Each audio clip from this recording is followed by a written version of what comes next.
I have 30 days rental coverage on my policy. I've only been in it 10 days and the adjuster told me that I had to return the rental. Ever been there?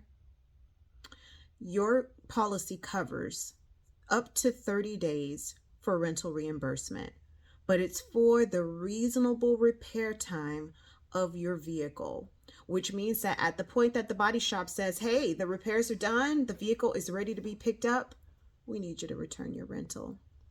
The vehicle has been repaired, and that benefit is for the reasonable repair time of your vehicle.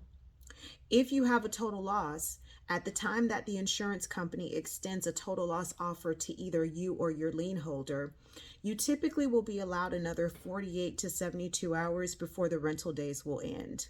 Someone needs to make an acceptance so that we can give you your total loss payout, and the rental car needs to be returned. There are certain exceptions where the auto damage adjuster will be able to extend your rental, and you just simply need to ask.